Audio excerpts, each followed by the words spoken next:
लक्ष्मीच्या पावलांनी या मालिकेचा आज आपण पहिला जबरदस्त ट्विस्ट पाहणार आहोत. म्हणजे आता चांदेकरांच्या घरामध्ये पूजेसाठी आलेल्या कलाचं आयुष्य चांदेकरांच्या पूजानंतर 180 डिग्रीमध्ये कसं वळण घेणार आहे हे आपण या व्हिडिओमध्ये पाहणार आहोत. आणि 100 वर्षांची परंपरा ज्या मुलीमुळे पूर्ण झाली त्या मुलीसाठी आबांनी काय मोठा निर्णय घेतलेला आहे हे आपण सगळं व्हिडिओमध्ये पाहणार. आणि या निर्णयाचा संगीतावरती काय परिणाम होणार आहे, त्याचप्रमाणे अद्वैत या निर्णयाचा स्वीकार करणार का आणि आबा अद्वैत समोर काय अट ठेवणार हे सगळं आपण या जबरदस्त ट्विस्टमध्ये पाहणार आहोत. आणि या लक्ष्मीच्या पावलांनी मालिकेचे जबरदस्त ट्विस्ट रोज पाहण्यासाठी आज आपल्या चॅनलला सबस्क्राईब करून ठेवा. आता इकडे चांदेकरांच्या घरामध्ये मूर्ती पूर्ण झाली की नाही याबद्दल बरीच चर्चा चालू असते. म्हणजे अद्वैतचा निर्णय चुकलाय का, किंवा आबांनी अद्वैतला उत्तराधिकारी म्हणून जो मान दिलाय तो बरोबर की चूक, अशा चर्चांना उधाण आलं असतानाच आता मात्र कला ही अद्वैत आणि आबा या दोघांचा विश्वास साथ ठरवणारी ठरणार असते. इकडे आता काकूला खूप काळजी पडलेली असते, कारण काकूला अद्वैतने घेतलेला निर्णय योग्य असं वाटत असलं तरी सुद्धा त्या मुलीबद्दल खात्री नसते, म्हणजेच कलाबद्दल खात्री नसते. पण सरोज सांगत असते बघूया, देवी आईच्या कृपेने जे काही होईल ते आपण बघूया. तोपर्यंत कलाला आता आबा सांगतात, दाखव पोरी, तू बनवलेली मूर्ती दाखव. आमच्या परंपरेला साजेशी मूर्ती आहे ना. अद्वैतला सुद्धा थोडीशी धाकधूक वाटत असते की ह्या उद्धट मुलीला आपण इकडे आणले तर खरं, पण यानंतर ही मुलगी खरंच आपल्या उपयोगाला पडणार आहे का, मूर्ती खरंच बरोबर असणार आहे का आणि आपला निर्णय योग्य ठरणार की पुन्हा हसं होणार, असं अद्वैतला वाटत असतानाच कला आता त्या पूर्ण मूर्तीवरचा पडदा काढते आणि समोरचं दृश्य पाहताच सगळेजण थक्क होतात. कलाने फक्त मूर्तीच नाही तर कलाने देवी आईची इतकी सुंदर मूर्ती बनवलेली असते जी चांदेकरांच्या परंपरेला शोभणारी, 100 वर्षाची परंपरा जपणारी, कोल्हापुरी साज घातलेली, कोल्हापुरी नथ घातलेली, कोल्हापुरी नऊवारी नेसलेली अशी छानपैकी आता महालक्ष्मीची मूर्ती कलाने अवघ्या काही तासामध्ये बनवल्यावरती आता इकडे स्वतः अद्वैत सुद्धा थक्क होतो. ज्या मुलीसोबत इतकी भांडणं केली, तिला इतकं काही बोललो आणि तिच्याविषयी गैरसमज करून घेतला, तीच मुलगी आज इतकी सुंदर मूर्ती बनवते.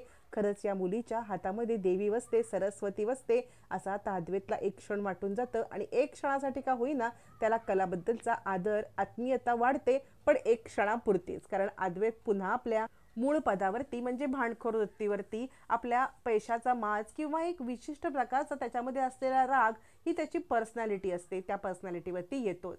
कला आता आबांकडे पाहते. आबा हे समोरचं दृश्य पाहतात आणि त्यांच्या डोळ्यात अश्रू येतात. ते सांगतात, पोरी अगं काय बनवलंस हे तू, 100 वर्षामध्ये, म्हणजे माझ्या माहितीमध्ये 82 वर्षाचा मी आज आहे, 82 वर्षाच्या माझ्या माहितीत इतकी देवी आईची सुंदर मूर्ती मी कधीही पाहिली नव्हती. पोरी तुझं जितकं कौतुक करावं तितकं कमी आहे. आत्तापर्यंत कोल्हापुरामध्ये 82 वर्षामध्ये तुझ्यासारखा मूर्तिकार बनला नाही आणि बनणार सुद्धा नाही, असं म्हणत आबा मनातल्या मनात खूप मोठा निर्णय घेतात. आणि आबांना आठवतं की ज्या वेळेला ही मुलगी आपल्या घरात आली होती, चिखलाच्या पावलांनी, म्हणजेच लक्ष्मीची पावलं जेव्हा चिखलाने उमटली होती, त्याच वेळेला आपल्याला वडिलोपार्जित जमिनीचा व्यवहार झाल्याचा फोन आला. खरंच ही मुलगी आपल्यासाठी इतकी लकी आहे का, आज देवी आईची मूर्ती पण अगदी सुबक आणि हुबेहूब बनवले. आता मात्र इकडे संगीता खूप खुश झालेली असते, कारण तिला पास मिळाल्यामुळे जाता येणार असतं. पण पास असतात 3 आणि तिला 3 मुलींना घेऊन जायचं असतं, म्हणजे 4 पास हवे असतात. त्यामुळे संगीता विचार करत असते काय करावं. यावरती आता इकडे नैना सांगते, अगं तसंही त्या कलेला वेळ असणार आहे का तिकडे यायला, आपणच जाऊन येऊया की. पण इकडे आता आबांनी खूप मोठी घोषणा केलेली असते. आबा म्हणतात, ज्या पोरीच्या हातून या मूर्तीची घडवणूक झालेली आहे ना, तर पहिला पूजेचा मान मात्र या पोरीलाच मिळायला पाहिजे. आबांनी ही घोषणा केल्यावरती इकडे अद्वैतला काही हे आवडत नाही, कारण आपली चांदेकरांची परंपरा आबा का मोडतायत, पण आबांसमोर तो काही बोलू शकत नसतो. तोपर्यंत इकडे आता कलाला आबांनी दुसऱ्या दिवशी येण्यासाठी सांगितलेलं असतं की काहीही झालं तरी या पूजेसाठी तुला यायलाच पाहिजे. पण आबांना हे पास वगैरे प्रकरण माहिती नसतं. तोपर्यंत इकडे आता संगीता आपल्या मुलींना तयार करत असते, काही ना काहीतरी उत्तम कपडे घालून त्यांना सजवून नेण्यासाठी. त्यावेळेला आबा सांगतात, हे बघ पोरी, उद्याच्या दिवसाला या इथे पूजेला तू हजर पाहिजे आहेस.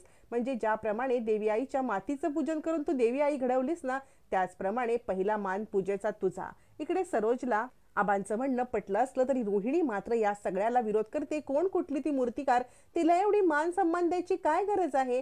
कला आता आबांना नमस्कार करते आणि आता तिला घरातल्या सगळ्यांचे चेहरे कळतात की आपल्याला मिळालेला पूजेचा मान या लोकांना मान्य नाहीये. आबा सांगतात, पोरी माझ्या शब्दाचा मान ठेवू हो तू, असं म्हणत आता आबा कलाला घरी जाण्याची परवानगी देतात. पण दुसऱ्या दिवशी असलेल्या पूजेमध्ये नक्की सहभागी हो असं सांगतात. 10 वाजेपर्यंत तुला इथे आटपून यायचं आहे. कला आता घरी जाऊन आटपून येण्यासाठी निघते खरी, पण घरी आल्यावर ती कलाच्या लक्षात येतं की आपल्याला फक्त 3च पास घरी आलेले आहेत. कारण सोहमला तिने 3च पासाची मागणी केलेली असते आणि ती ज्या वेळेला मूर्ती बनवत असते 3 पास ऑलरेडी तिच्याकडे आलेले असतात. 3 पास तिच्याकडे आल्यावरती मात्र आता इकडे लगेचच कला आता हे सगळं पाहते. आता मात्र कला घरी आल्यावरती 3च पास आहे ते कळल्यावरती नैना सांगते, तसंही कले तुला तर वेळ नसेलच ना, तू तर तिकडे दुकानातच असशील, तू कशी काय येशील. यावरती संगीता सांगते, कले अगं चल की तू पण. कला म्हणते, आई 3 पास आहेत ना, खरं तर मला बोलवलंय त्यांनी. याच्यावरती संगीता म्हणते, तुला आणि बोलवलंय काय चेष्टा करतेस. यावरती कला सांगते, अगं हे पास मीच तुम्हाला दिले ना पाठवून. नैना म्हणते, अगं तू कुठून पास देणार, त्या रॉकेटनी आणले, आम्ही 10 ठिकाणी कॉल केले होते तेव्हा हे पास आले. मग कला विचार करते, म्हणजे सोहमने मला पास आणून दिले नाही का. यावरती कलाचे बाबा सांगतात, हे बघ पोरी तू सुद्धा जा की पूजेला. कला म्हणते, नको असू दे बाबा. या तिघींना जाऊ दे तयार होऊन. आता कलाकडे पास नसतो त्यामुळे कला कशी जाणार, पण तिला हे माहित नसतं की आबांनी बोलवल्यावरती तिला अडवायची कोणी हिंमतच करणार नसतं. संगीताला थोडंसं वाईट वाटतं खरं, तिन्ही मुलींना घेऊन जाण्याचं असतं, पण मग ती आता दोघींना घेऊन निघते. इकडे आता अजून कला न आल्यामुळे आबा थोडेसे अस्वस्थ असतात. अद्वैत सांगतो, ती मुलगी आहेच तशी, ती नाही येणार आबा, आपण सुरुवात करूया का. आबा म्हणतात, नाही त्या मुलीला मी बोलवलंय ना, तू तिला जाऊन स्वतः घेऊन ये. असं म्हणत आबा देवी आईच्या पूजेसाठी सगळ्यांना थांबवतात चक्क आणि अद्वैतला राग येतो. पण आबांचा हट्ट असतो की कला इथे आल्याशिवाय पूजा होणार नाही. मग मात्र अद्वैतला कलाला आणण्यासाठी जावंच लागतं.